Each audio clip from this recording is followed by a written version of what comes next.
खरीपाचा season आता चालू झाला आणि कापूस बियाणं घ्यायचे पण हे मिळतंय 1,500, 2,000 आणि 2,500 रुपयाला।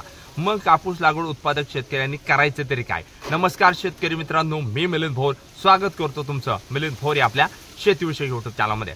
शेतकरी मित्रांनो, इथून मागे आपण कापूस कपाशी पिकाच्या भरपूर व्हिडिओ बनवल्या, व्हरायटीच्या व्हिडिओ बनवल्या, पण प्रत्येक व्हिडिओमध्ये मला कमेंट्स आली की आम्हाला हे कापूस बियाणं घ्यायचं पण याची किंमत 1,500 रुपये 2,000 रुपये सांगितली जाते।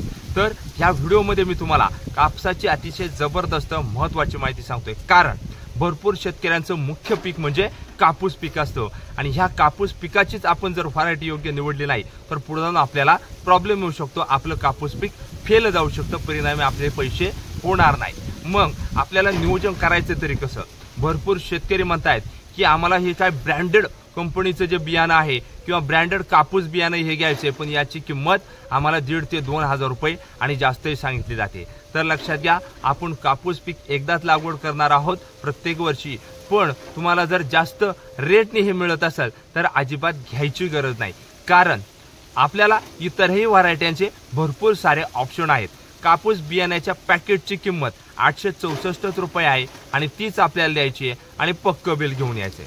आता लक्षात घ्या, तुम्हाला शेतकरी मित्रांनो एक महत्त्वाचं सांगतो, आपण कापूस लागवड केल्यानंतर वातावरणामध्ये बदल, पावसाळा असेल, पाऊस जास्त असेल, गारपीट असेल, यामध्ये आपलं नुकसान होतं। मग अशा वेळेस आपण जर हे 1,500 ते 2,000 आणि 2,500 रुपये देऊन बियाणं आणलं असेल तरी आपलं ते फेल जाऊ शकतं।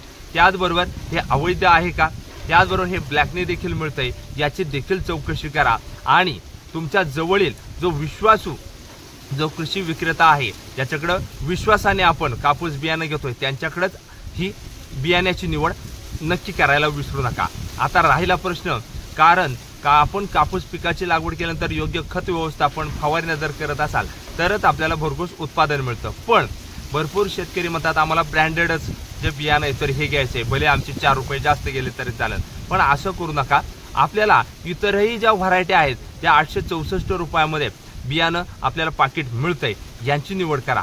तर तुम्हाला कोणत्याही कापूस बियाण्याची, व्हरायटीची, वाणाची माहिती पाहिजे असल्यास मिलिंद भोर YouTube चॅनलला एकदा अवश्य व्हिजिट द्यायची आहे, कारण त्यामध्ये तुम्हाला 30 ते 40 व्हरायटी वाणांची मी सविस्तर माहिती ही सांगितलेली आहे। यांचा कालावधी, एकरी उत्पादन, अशा पद्धतीचं नियोजन सांगितलं आहे। आणि कोणतंही कापूस पीक करा, तुम्ही जर योग्य खत व्यवस्थापन करत असाल, योग्य फवारण्या करत असाल तरच तुम्हाला मिनिमम 10 ते 15 क्विंटल उत्पादन कोणत्याही व्हरायटीचं बियाण्याचं झालेलं बघायला मिळणार आहे। त्यामुळे शेतकरी मित्रांनो, पुन्हा एकदा विचार करा, तुम्ही अजिबात 2,000 3,000 रुपये द्यायची गरज नाही। तुम्हाला जर घ्यायचे 864 रुपयाचं कोणत्याही कंपनीचं कोणतंही तुम्ही कापसाचं बियाणं खरेदी करू शकता। तुमच्या जवळील कृषी विक्रेता असेल, जे कापसाचं बियाणं विकतात, विश्वासू असेल, त्याच्या जवळून घ्या, 864 रुपये द्या, पण भरघोस उत्पादन देखील घ्यायची गॅरंटी त्याच्याकडूनच घ्या, कारण तोच तुम्हाला बियाणं देणार आहे आणि तोच तुम्हाला खत औषधं देणार आहे आणि फवारण्याही सांगणार आहे। त्यामुळे निश्चिंत राहा आणि ब्रँडेड बियाण्याच्या नादी न लागता आपलं स्वस्तात मस्त आहे त्या किमतीमधलंच बियाणं खरेदी करा। कोणत्याही मोहाला बळी पडू नका, कारण खरीपातलं भरपूर शेतकऱ्यांचं एकमेव पीक म्हणजे कापूस पीक असतं। त्यामुळे शेतकरी मित्रांनो, तुम्हाला ही माहिती आवडली, अजूनही आपल्या चॅनलला सबस्क्राईब केलं असेल सबस्क्राईब करायचे, ही माहिती जास्तीत जास्त शेतकऱ्यांपर्यंत पोहोचवण्याचा प्रयत्न करायचा आहे। तुम्ही हे आपली व्हिडिओ कुठून पाहतात, कोणत्या तालुक्यातून, जिल्ह्यातून, गावातून पाहतात, कमेंट्स करायला अजिबात विसरायचं नाही। आणि एक सांगतो, तुम्हाला कोणत्याही कापूस बियाण्याची माहिती पाहिजे, व्हरायटीची, वाणाची माहिती पाहिजे, मिलिंद भोर YouTube चॅनलला व्हिजिट द्या। त्यामध्ये 30 ते 40 आपण वाणांच्या, व्हरायटीच्या, बियाण्याच्या व्हिडिओ बनवून ठेवलेला आहे। तुम्हाला अतिशय जबरदस्त महत्त्वाची माहिती आपल्या चॅनलवर नक्की बघायला मिळेल। ही माहिती जास्तीत जास्त शेतकऱ्यांपर्यंत पोहोचवायची, त्यांचाही फायदा होऊ द्या। धन्यवाद। जय जवान, जय किसान।